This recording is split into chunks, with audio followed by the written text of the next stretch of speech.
hustle culture and how it is actually destructing a lot of people and mindsets.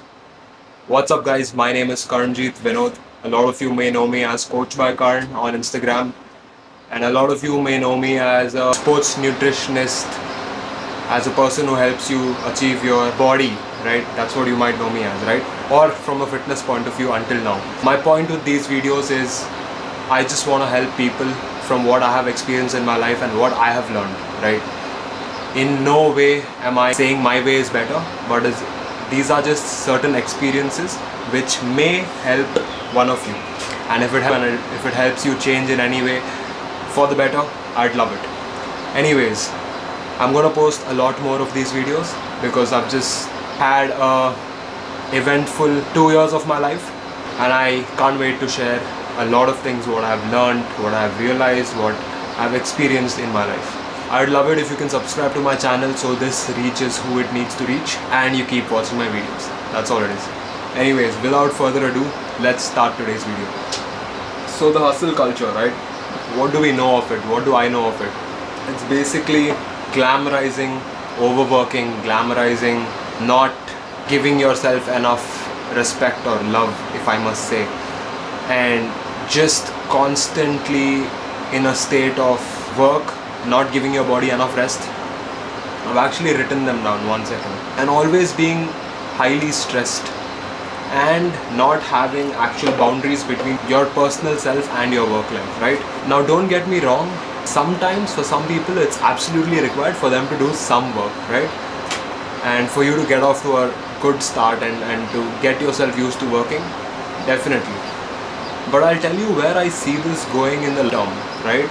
In the long term, I see what happens to your mind is with the hustle culture.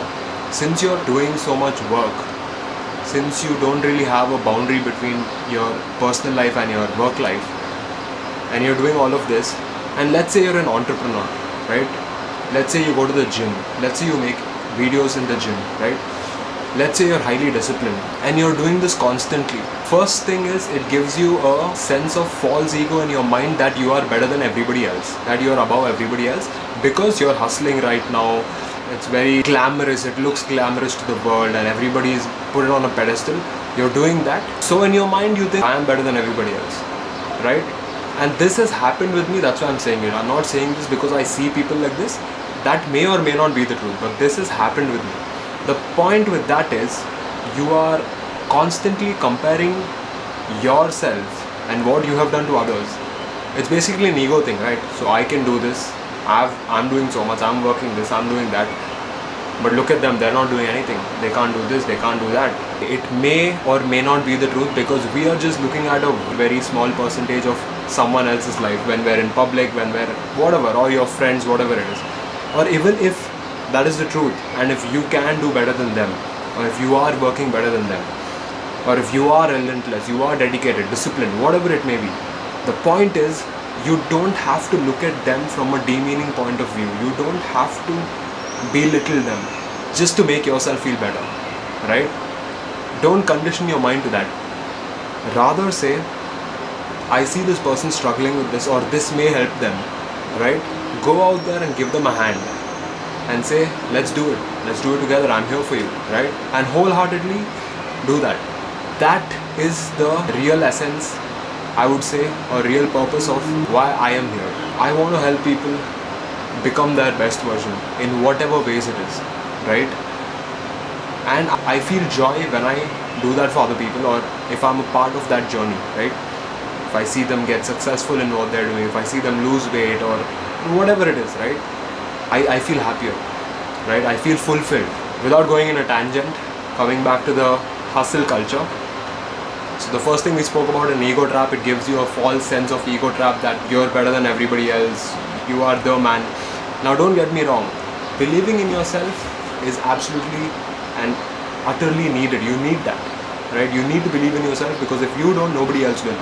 But comparing it to somebody else's life and saying they aren't good enough or they are shit, or just comparing them to you so that you can feel better, that's not the way to get your self-confidence. That's not the way to satisfy your ego, right?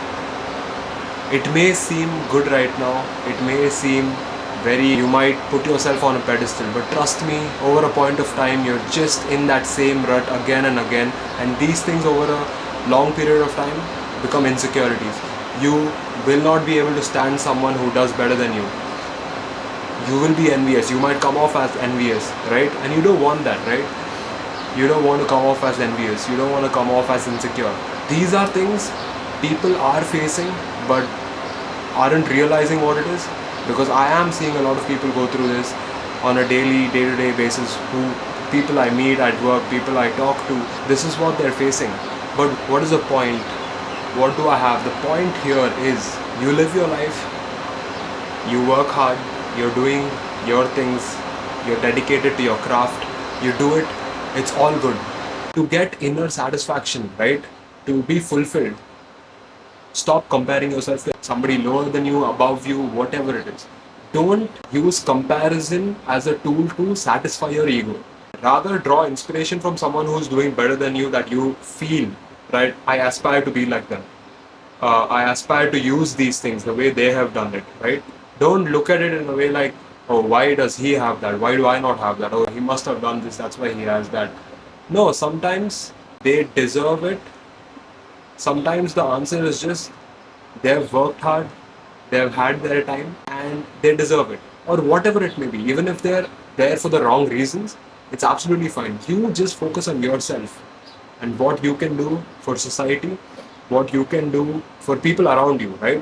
How you can help them and how you can make this world a better place to live in. Because people, it's about, for me at least, if I can show that person what is better for them and get them to their best version, believing in themselves that they can become their best version is what I want to do.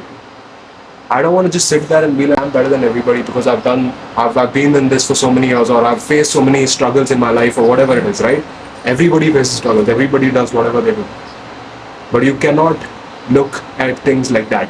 Rather, look at it from a point of view where you can help this other person become their best version. So my point being, and my message with this video is, and the social and don't let hustle culture and this whole view of the world is your enemy and everybody's trying to get you, don't let that trap you, right? The world is still a beautiful place to live in. There are good people. You be that good person. What do you want to see in the world? You be that change. That's what I started doing. And you start seeing the difference. Leave the complaining, leave the she's not doing this. You do what you're meant to do. And I guarantee the life you live here will become the life you live in reality. It will manifest in real life. Right? I hope this helps you. God bless you. Keep shining.